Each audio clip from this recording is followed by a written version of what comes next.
Hello, Mr. Fries, Algebra 1B. I'm looking at your Unit 5, Homework 8, and it is March 12th.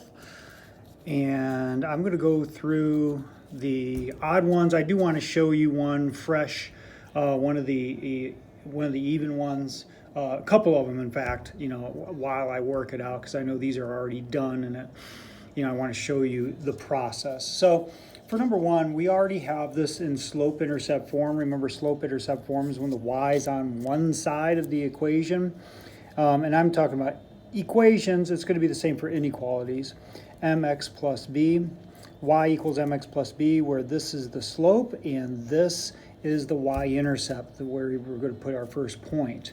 So our first point, I have the y by itself in this inequality, and where I'm going to put the first point is at -4 on the y-axis. So I put it down here.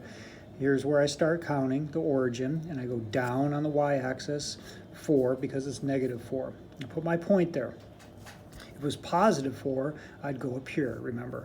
Okay, so I have 5/3, so I go up 5/3. Remember, it's rise over run is your slope. 5/3, so I start here at my y-intercept and I go up 5/3. Up 5/3. I just make my points. Now, this could equal whatever is on that line, so I make a solid line, but y is going to be less than it or equal to it. So y less than, the less than, lower than this line on the y-axis is below here. So it's everything below this line. Everything below this line that I just drew. Okay? Now, what's the process look like fresh? Let me get you started on number 2. I have +7, so I'm going to go 1, 2, 3, 4, 5, 6, 7. This inequality is already in slope-intercept form, so I don't have anything to change on it. Now, the slope is a -1/2, so that means it goes down 1/2. Down 1/2. Okay? And then I use this as like a little ruler or something to make a straight line, and could be something like that. Oh, I already made a mistake. It's supposed to be a dotted line, so make it look more like a dotted line, I guess.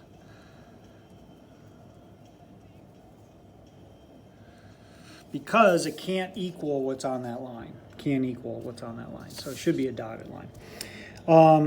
And then y is greater than. So it's got to be everything greater than this line, so that means it's up above this line. Okay, so don't worry about it's not an art project, don't worry about your shading. So number 3. This one I have to get into that slope-intercept form, y equals mx plus b, as an inequality. Y is less than mx plus b. So I just had to subtract 2x from both sides. I did that.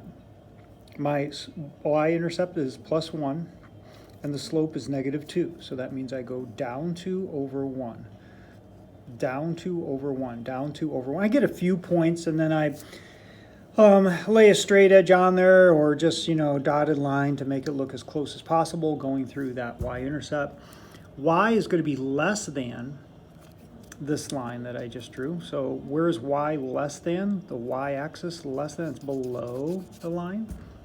Okay. Let me show you a process in number 4. I have to get it into slope-intercept form. So I'm going to subtract 2x from both sides. Okay. So I'm going to have -5y left over on this side. And I'm going to have -2x plus 30. I always want whatever is with my x just on the other side of the inequality, because I want it to look like this, remember, always. Okay, because this is my slope. Now I'm going to divide by a -5. Dividing by a negative, remember, you have to flip the sign. Dividing or multiplying by a negative in an inequality is going to have you flip the sign. Okay, so when you do that, you're going to have a -2 over a -5. -2 divided by -5 is just 2/5. The negatives cancel each other out. So I have 2/5, and I have x. Okay, and then I'm going to have plus, what is 30? Oh, that should be, it's going to be a negative. 30 divided by negative 5 is going to be a negative, that should be a negative 6. So I'm going to start at negative, that's a negative. Negative 6 is my y-intercept, so 1, 2, 3, 4, 5, 6.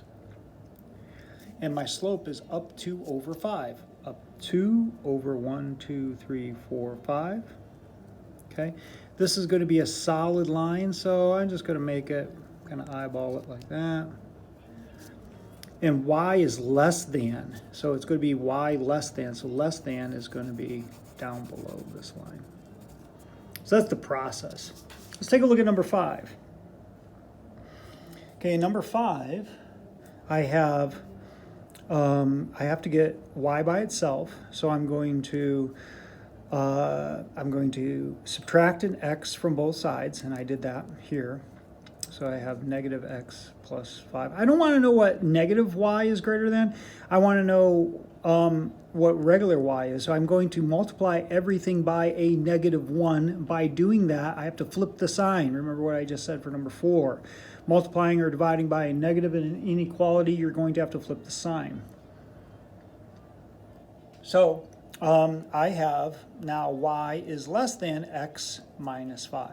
Okay, so I go to minus 5 on the y-intercept, and then my slope is just a 1, so that means up 1 over 1, up 1 over 1, up 1 over 1, up 1 over 1, and just that diagonal. It's a dotted line because it can't equal what's on that line. There's no, it doesn't say equal to. No solid line like this one. This one's going to be a solid line. So I shade everything below it because y is going to be less than it. Take a look at number 7. This one I don't have anything, I have a 0 over here, so my y-intercept is going to be a 0. Y-intercept at 0 is at the origin. That's where y equals 0. But I do have to divide both sides by negative 4. And I already have I got the 4y by itself over here, the negative 4y by itself, by subtracting x from both sides. So I have a negative x. So it's a negative 1x. So negative 1 over a negative 4 just gives me, they cancel out, and you have 1 over 4. So I flip the sign because I divided by a negative. So you should have y is greater than 1/4 x. So I start at 0, and I go up 1 over 4. So up 1 over 4, up 1 over 4.